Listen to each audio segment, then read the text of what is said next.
Europe 1, les carnets du monde. Avec Sophie Larmoyer, dans notre Europe, ce soir, coup de projecteur sur l'Allemagne. L'Allemagne qui commémorera demain, le 27 janvier, le 73e anniversaire de la libération d'Auschwitz. Oui, là-bas, c'est toujours l'occasion d'une cérémonie au Bundestag, mais elle aura lieu cette année dans un contexte particulier. Bonsoir Hélène Kohl. Bonsoir Sophie, bonsoir à tous. Vous êtes à Berlin. Ce contexte dont je parlais, c'est l'entrée d'une centaine de députés d'extrême droite sous la coupole du Parlement en septembre dernier. Le parti AfD, Alternative pour l'Allemagne, qui est donc un parti anti-immigré, anti-européen, a rassemblé 13% des voix aux dernières élections. Et cet essor s'accompagne d'une certaine libération de la parole raciste et aussi antisémite. Exactement, et c'est pour alerter de cette situation qu'un restaurateur juif de Berlin a posté fin décembre une vidéo sur Internet, le film en fait de son agression en plein jour dans un quartier paisible. On y voit un sexagénaire qui lui déverse un torrent d'insultes et qui finit même par une menace. Vous allez tous finir dans les fours. L'homme pense évidemment au four crématoire et c'est un Allemand qui parle, comme dans 90% des plaintes déposées pour antisémitisme. Seulement un cas sur 10 est le fait de musulmans en lien avec le conflit au Proche-Orient. Ça, ce sont les chiffres officiels de la police allemande. Hélène, ce qui est frappant dans cette vidéo, c'est que personne ne réagit autour des deux hommes.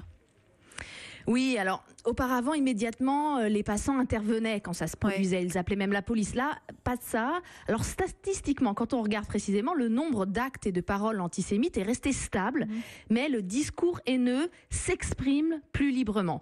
Écoutez ce témoignage, c'est celui d'un père de famille que j'ai rencontré, Wenzel Michalski.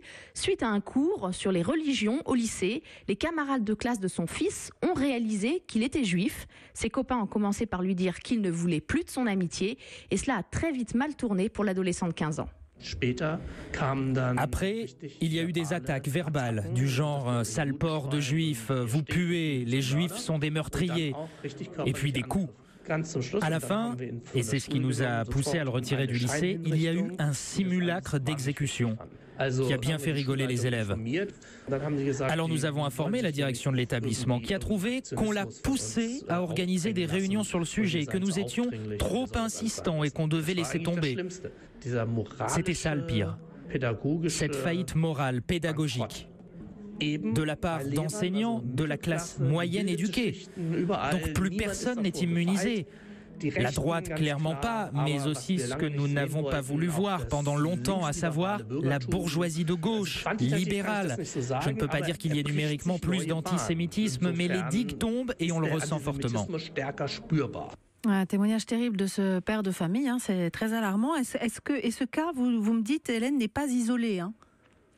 Non, ça rappelle de très mauvais souvenirs à Charlotte Knobloch. Elle, c'est une rescapée de la Shoah, une figure morale très écoutée, ancienne présidente du Conseil central des Juifs d'Allemagne. À presque 90 ans, elle estime que la vie de la communauté juive est aujourd'hui de nouveau menacée en Allemagne.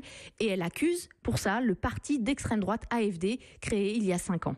Ce que nous vivons actuellement est vraiment le résultat de ce que ce parti a porté sur le devant de la scène. Dans le débat public, absolument.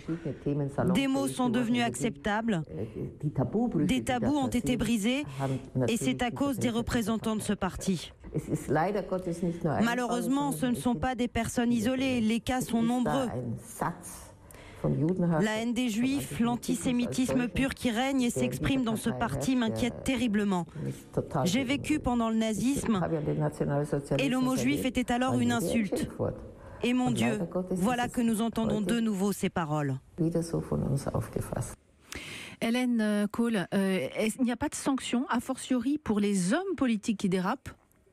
Alors si, bien sûr, l'un des élus de Stuttgart a été officiellement condamné pour révisionnisme la semaine dernière. Mais le parti AfD, lui, ne prend aucune mesure disciplinaire, comme ça a été aussi le cas l'an dernier après le dérapage d'un de ses membres du directoire, donc le directoire du parti, qui a vraiment dérapé à propos du grand mémorial pour les Juifs assassinés, ce mémorial qu'on trouve au centre de Berlin.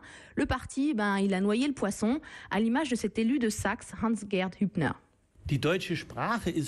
La langue allemande est compliquée, car un mot peut être interprété de différentes façons.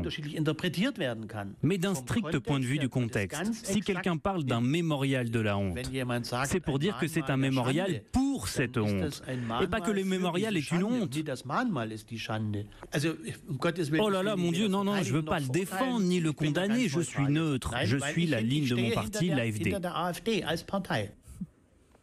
Et pourtant, le discours avait été filmé et il ne laissait aucune place au doute. Björn Höcke n'a jamais voulu dire que la Shoah était une honte. C'était bien clair pour lui. C'est au contraire la culture de la mémoire et de la responsabilité de l'Allemagne qui est une honte pour lui. Et d'ailleurs, il souhaite qu'on cesse de consacrer autant d'heures à enseigner l'histoire du nazisme dans les collèges et les lycées. Ouais, et même cet élu de la Saxe s'en mêlait les pinceaux tout seul. Est-ce qu'il y a une prise de conscience et une réponse politique à ce renforcement de l'antisémitisme, Hélène ? Alors la classe politique est divisée. Il y a les tenants de la méthode répressive, par exemple les conservateurs de la CDU qui veulent maintenant expulser d'Allemagne tous les étrangers condamnés pour antisémitisme. Enfin, vous nous avez dit tout à l'heure qu'ils étaient 10% les étrangers responsables des actes antisémites. Voilà, 90% sont des Allemands. Exactement, ce père de famille disait on occulte cette réalité d'un antisémitisme qui vient de chez nous. Et puis bien de l'autre côté, il y a ceux qui jouent au contraire la carte de l'éducation. Et par exemple, l'une des secrétaires d'État du Land de Berlin, d'origine palestinienne, elle veut que chaque personne qui vit en Allemagne soit obligée de visiter un camp de concentration au moins une fois dans sa vie. Avec le risque que ce soit contre-productif et que ça crée des rejets. Oui, alors c'est pourquoi beaucoup d'associations recommandent plutôt la sensibilisation au quotidien. Alors par exemple avec ce projet des Stolpersteine, ce sont des petits pavés de laiton qui sont installés devant les domiciles des personnes qui ont été persécutées par des nazis. Alors c'est assez petit, 10 cm sur 10, avec une inscription simple. Ici habitait tel ou tel, avec la date de naissance et quelques éléments de biographie. Ce sont les riverains eux-mêmes, les écoles du quartier qui font les recherches et puis qui ensuite contactent l'artiste qui a été à l'origine de cette initiative pour qu'il confectionne et qu'il incruste le petit pavé brillant dans le trottoir. C'est très fort. Il y en a 60 000 dans tout le pays et il y en a d'ailleurs aussi ailleurs, en France, à Bordeaux par exemple. Et quand, en novembre dernier, ici à Berlin, dans l'arrondissement de Britz, une douzaine de ces petits pavés ont été arrachés par des néo-nazis, eh bien les habitants du quartier n'ont pas hésité une seule seconde, comme le raconte cette rivérienne Cornelia. Immédiatement, les gens ont voulu faire des dons. Ces pavés devaient tout de suite être remplacés. Ça tenait au cœur de la population de Britz. En fait, ces petites pierres sont plutôt bien vues ici et c'est important pour les gens de se souvenir devant les maisons mêmes où vivaient les familles persécutées. En soi, ces pavés n'ont aucune valeur matérielle, alors on sait bien que ce n'est pas un acte intéressé, mais que ça vient bien de l'extrême droite. En tout cas, Sophie, il faudra vraiment suivre ce que le prochain gouvernement allemand mettra en œuvre dans les prochains mois, avec quels moyens financiers. Angela Merkel souhaite que la lutte contre l'antisémitisme soit maintenant du ressort de ses services à la chancellerie directement. Merci beaucoup Hélène d'avoir attiré notre attention sur ce point qui nous concerne aussi en France. À très vite dans les carnets.